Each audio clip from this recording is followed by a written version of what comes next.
Okay, hey everyone, this is Jay Helix again. So in this video, what I wanted to show is basically the results of where the vehicle was on its last tune before installing the supercharger, and where it's at today with the supercharger installed. And I'm going to do that is with VCM scanner logs so as you guys remember in a previous video where I talked about how I organize HB tuner files, whether that's the logs or the tunes. In the logging section, I have two primary buckets. One for driving, that's pretty much focused for drivability, and the other one's on pools. And what the pools are is where I actually use the GTEC Pro, and I'm pretty much trying to get dyno numbers. Dyno's not really the right word, but just trying to get my horsepower and torque values. So those are going to be during power enrichment mode. And so what I want to show today is just what the horsepower and torque values were with the latest tune I had before installing the supercharger, and then same thing for today with the supercharger installed, and to show you the differences. So what I got here, so I have both log files pulled up, and what we see in this first one, so this is the VCM scanner log file for the latest tune that I did way last year in the summer, obviously way before the supercharger was even a thought in my mind. And that's pretty much where I finalized my tuning for that particular project. And so you can see in this pull file down here at the bottom below the charts, this red line. So in this particular log file, I have 3 pulls that I did here. And what I'm doing now is what I have here on the screen in the chart is I just zoomed in on one of these pulls. So again, this is power enrichment, full throttle. And with this line here in the middle of the chart that's going straight up and down, it's honed in on the highest torque value that I could find. So I just kind of wanted to draw your attention to that area. So we got four values here we're looking at. So we got the red, the blue, the yellow, and the green. Just real quick summary of what that is. So the green is the delivered engine torque that the computer is seeing. So this is what it thinks it actually is delivering to the transmission and eventually to the wheels. Now, big clarification here. That's not obviously realistic. This is just, you can imagine this being kind of like a dyno stand. It pretty much is the theoretical engine or theoretical torque that the computer is thinking is delivering at the crankshaft. So don't take this value and expecting you're going to see that at your rear wheels, because you're going to have, depending on your setup, you're going to have some losses. But in any case, comparing this value to in the same context to another log of the same setup, you can kind of get an apples to apples comparison. So basically comparing what the computer thought the engine was delivering in this tune versus what the engine thought it was delivering in another tune. So that's what we're going to primarily do. So you can see here that the engine in this particular pull was, the computer was thinking it was delivering 377 pound-feet of torque. What these other values here, real quickly, I'll just go through these. We'll talk more about these in later videos. But this slight blue color, this is from the virtual torque. The red is the driver demand, and then the yellow is the peak torque. So you can think of the yellow as a number that the engine could potentially achieve but shouldn't really ever achieve. You can think of the red as the max that the engine's really going to see in day-to-day situations, and then the virtual torque is kind of the what the engine can deliver in those day-to-day, as you're driving normally. So all 3 of these values can be, the computer can use these to pull down what your engine's actually delivering. You can think of those as like limiters in a way, meaning that these tables have the authority to do things to the engine to not allow it to go beyond the values that it thinks it should be at. Whether that's pulling timing or pulling the throttle blade down. So anyways, like I said, we'll go more into details about these particular values in later videos. Right now what I want to focus on is the results. So so the best case I got out of this particular pull is 377 pound-feet. You can see my cylinder air mass was 0.75 grams, and my intake manifold pressure over here was, if we round that up to about 14 psi. And here's the commanded air-fuel ratio I was demanding, so 12.5, and then also my temperature here for the IAT and the coolant. So keeping this number in mind, this 377, let's jump over to today. So before I get into these values, where I'm at in the tuning process right now for the supercharger is I'm pretty happy with where it's at. So it's definitely drivable. I can go into power enrichment mode and not have concerns with knock or running out of fuel, meaning not running out of fuel like physically from the gas tank, but I'm talking about the injector capacity is able to keep up. But what you can see here in this pull, so same concept here. This log I have down here at the bottom with the red line, you can see I got 4 pulls that I made, and so I'm just zoomed in on one of these, and you can see here where I'm in power enrichment mode, so which I didn't touch on the previous log, but this yellow line here is my the physical throttle itself. So you can see I'm at full throttle, and then the green line here represents what the computer is actually allowing the throttle to get to, and you can see that does, even though it's 83.9, that also matches what it is over here on the other log. I've never really seen this go fully to 99% or 100%, and same with the yellow. So don't get too caught up on that. So anyway, so we definitely can see here that we're in full throttle, we're in power enrichment mode. Going back to these values, you can see that it's quite a difference. Before in the previous tune without the supercharger, I was at 377, and now I'm up to 680. Now again, I just want to hone this home or drive this home and clarify that I'm not expecting 680 pound-feet of torque to be delivered at the rear wheels. I'm just using this as a comparison between before I had the supercharger to what I have now. It's at least a good indication in that sense of the improvements that this has made. So this is what the computer is thinking it's delivering, to the crank, and hopefully down to the wheels. But again, you're going to have about 20% loss. But you can see over here in the with the estimated torque, so this is calculated off of airflow. So you can see here my cylinder mass is also really increased due to the superchargers. Now it's at 1.10 grams, whereas before we're at roughly at 0.75. But going off of that value as a theoretical calculation, I should be able to make around theoretically about 500 pound-feet. So let's say that it was 680 and you throw in 20% loss, it's probably going to be down around, I don't know, the mid 400s to maybe 500s. So the expectation I have looking at this as a very rough baseline, really what I'm doing with this is trying to think about when I'm using the G-Tech Pro, what I should expect.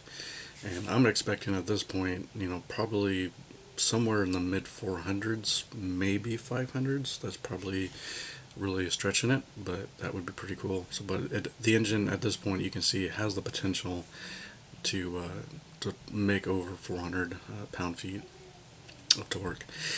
You can see here that as far as the ECT and the IET, so you can see the IET has gone up, which again, as I mentioned in the last video, it was 106, and this just really depends on the day I did it. I'm at 129, and that's expected because it's a root style supercharger, and that's just one of the, you know, byproducts of that design is you're going to have hotter temperatures. So that to me is expected and is normal for. I'm not concerned about that. Now, you know, I would like to improve that, but for now, that's expected. Engine temperature, you know, it's almost there. And the previous one was 199 or 208. Air fuel ratio, you can see I went from 12.5 in the previous one. I got that down. I have that now at 12.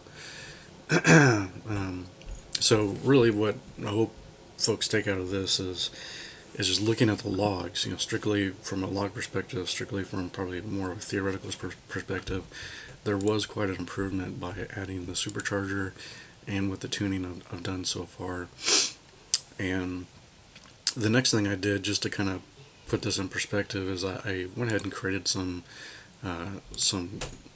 graphs. So this is, you know, something you'd normally see if you were to go to a dyno shop and get your vehicle on the dyno, and they'd present you with a chart like this. So what I did is I went ahead and, based off of that theoretical delivered torque value and my RPMs, I went ahead and plotted a torque curve here to not just, you know, have some fun and see what it looks like.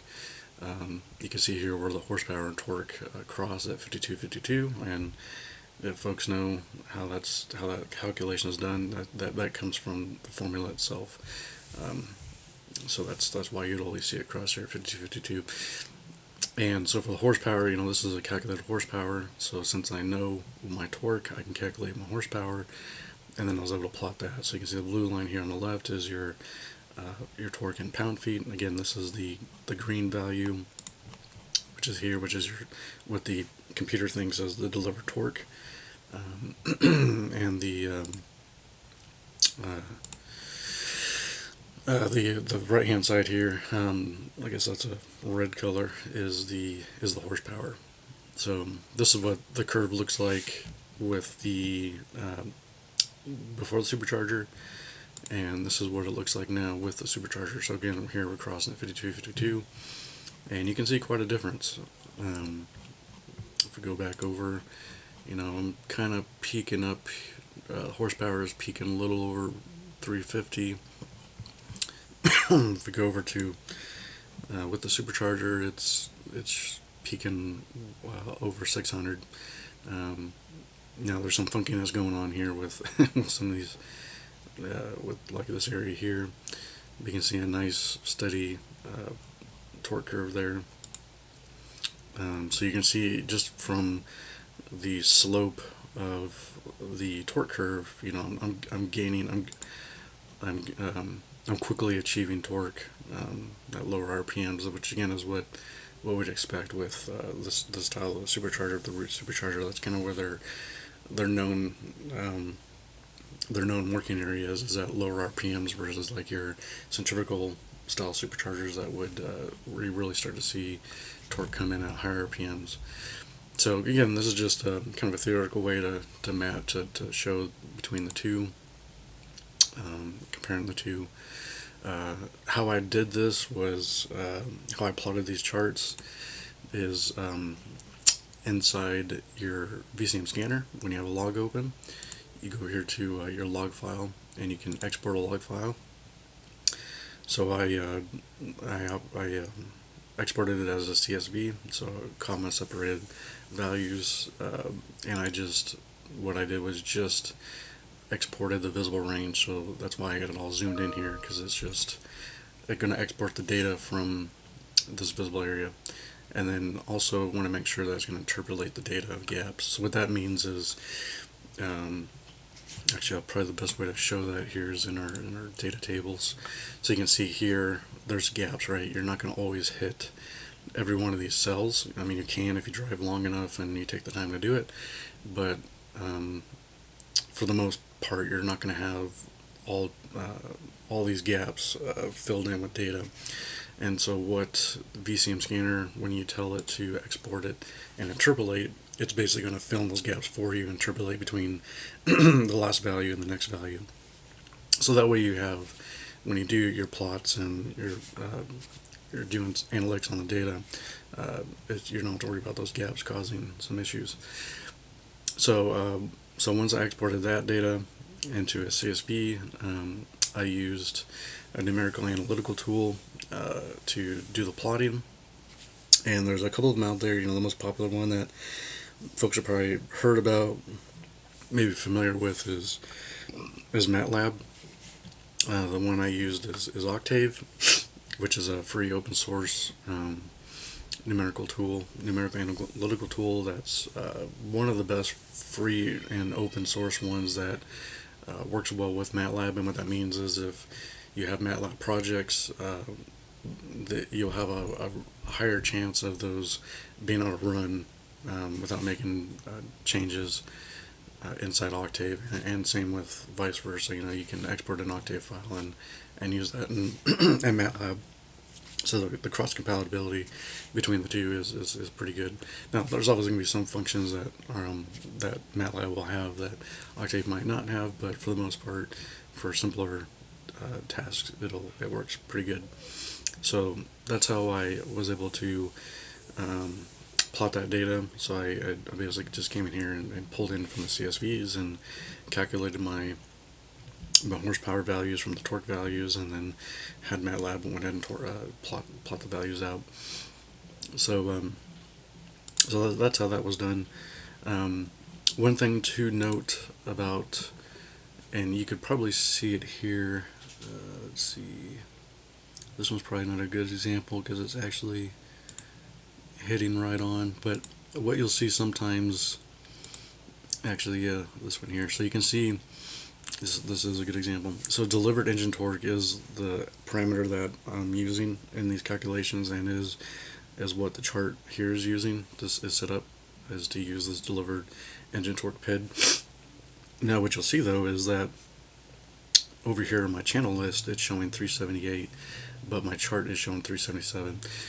That's something to be aware of, and you're going to see that quite often. And sometimes those values can get